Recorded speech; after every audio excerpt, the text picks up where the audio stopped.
Hey everybody, it's Mr. Carr again. We're going to be looking at 9.2 day 2. We're going to continue our graphs of our polar equations and look at some special shapes from here. Okay, we've already kind of seen some of these and we're going to recognize these a little bit more.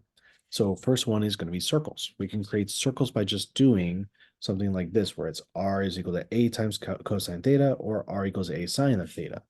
Okay, so our cosine thetas create the polar axis symmetry, whereas sine theta creates our pi over 2 symmetry. We have something called, which we saw before, I think I'm saying this correct, limasones. Okay, so we can have these kinds with an inner loop, which you saw on the previous lesson. We have some of these with, it's got these kind of shapes here where it's got the bump in the middle, kind of like that. So we get that from like an a plus or minus b times cosine theta, or a plus or minus b times the sine of theta. That's what creates that version.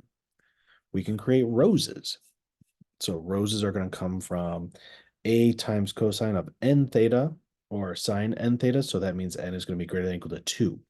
That's an integer. The rose has n number of petals if n is odd and 2n petals if it's even. So basically, we're going to create these petals like this based on this kind of a format here. Okay. And then we can have lemniscetes. Keats. Okay. Lemniscetes. We'll go with that. Kind of looks like fan blades on either an angle or if it's like this one right here. So that's when we're dealing with an r squared equals this squared like that. Okay. And then we got spirals of Archimedes, and that's when we just take a times theta plus b. So in this case, we get these spirals that are going to go on forever away from a central point. So let's look at our first one here.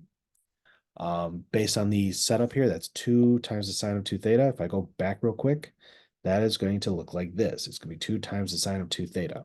So I'm expecting to have petals here is the idea. Okay, so let's take a look at that one. So if I'm going to plug these in, or again, you can use a TI-84 to pull up the table. You just got to be put into polar equations. Okay, so make sure your mode. So you're going to do mode, go to polar equations. Okay, and then when you go to y equals, no, you hit the y equals button, you're going to plug in r equals 2 times sine of 2 theta. And then you can go to your table and find all this stuff. Okay. Now, the other part of mode is if you want to be in radians, or it's probably easier to do it in degrees now I think about it, but we can still do this by hand if we really wanted to as well. So we're going to plug in 0 for my sine of 2 theta. Plug this in, we pop it out, we get r is equal to 0. Okay, we plug in pi over 6, we get 1.7. Pi over 4 is going to give me 2 here. Pi over 3 is going to be 1.7 again. Then we're going to get 0, negative 1.7, negative 2, negative 1.7, back to 0.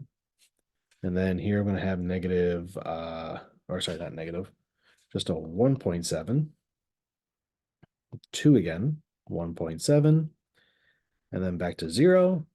And then I'm going to finish it off with a negative 1.7, negative 2, negative 1.7, and back to 0. So let's look at what these plots look like. So we start at 0, 0. At pi over 6, we go to 1.7, so roughly here. Pi over 4, we go to 2. Pi over 3, we go 1.7 again, so about right there. And then pi over 2 puts me back to 0. So I'm getting my petal shape like this. Okay, so I'm looping back to 0 is the idea is happening here. Then the next one is going to be at negative 1.7. So again, that's going to go from 2 pi over 3, but then it's a negative 1.7. So it's going to go down here. So it's going to go 1.7 down here, roughly right there. 3 pi over 4 is going to put me at negative 2. So that's going to put me right here. And then same thing here is going to be a negative 1.7. So my next petal looks like this. Okay.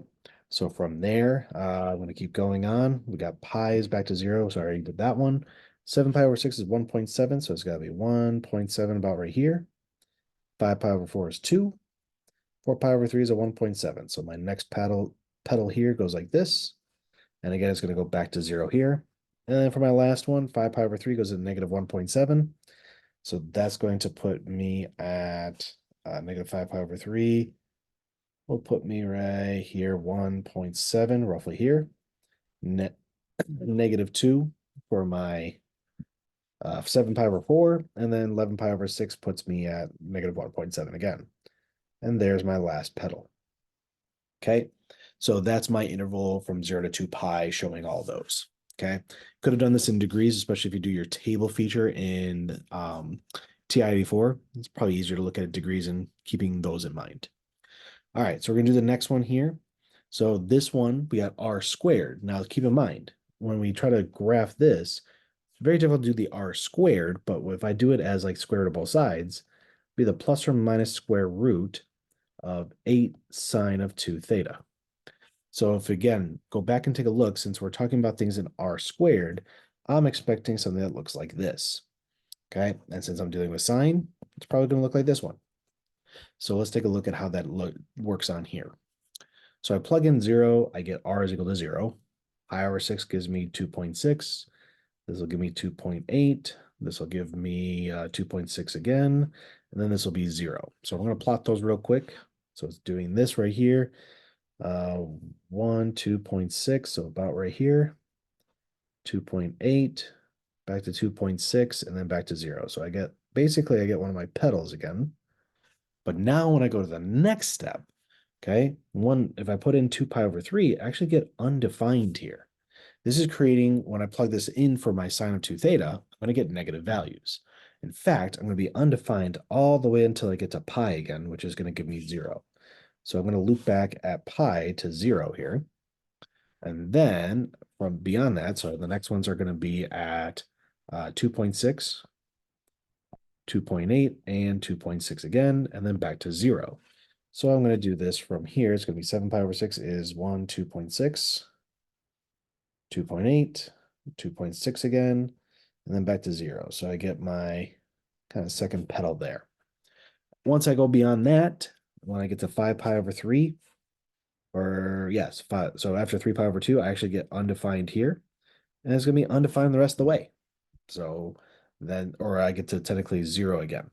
So then that's going to repeat that pattern. So that's how I can create these curves here. And again, using your polar equation, you get a little bit more accurate, because I realized that technically my curve should have come out a little bit further here, because I could have done this where pi over 12 would actually put me at about 2 right here.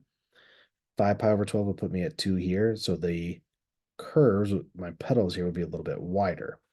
So the same thing would happen here. We'll go to 2 and 2 here. So I should have used my graphing calculator to find those a little bit more accurately, but we get the gist of it here. Okay. Graph the curve given by r is equal to 2 theta. So think about what's happening here. If I go with theta and I'm comparing that to r, you're just going to get kind of a weird pattern here, because if I start with 0 and then 2 times 0 is still 0. So I'm starting here at the center. Okay, and then if theta is just, let's say pi, let's make it easier. Yeah, no, pi over 6 is fine. So pi over 6, if I multiply that by 2, that comes out to an r value of pi over 3, which is a little bit more than 1, because it's like 3.14 divided by 3. So at pi over 6, I'm going to go just a little bit past 1 here. If I do pi over 4 and multiply that by 2, I get pi over 2 then. Okay, so it's 3.14 divided by that. So pi over 4, that's going to give me about roughly here. Okay, so I plug in some more. Let me just for the fun of it, let's do pi over 2. And that's going to be 2 times that is going to give me pi. So that's 3.14. So at pi over 2 is going to go 1, 2, 3, and a little bit more. As you can see, the curve is going to start spiraling away. Okay, so if I continue this pattern, it's going to just keep going and going and going. So I don't need to go any further than that, because I know it's just going to keep going further around as my theta keeps increasing. Okay, and that is it. We're just looking at some of these special cases. How do we graph them? I did it all kind of by hand. Obviously, it would take a little bit longer because I'd be plugging in my numbers in my calculator. But in person, we can show a little bit more about how to use our TI-84, especially in polar mode. Okay, but that's it for today. Take care, everyone.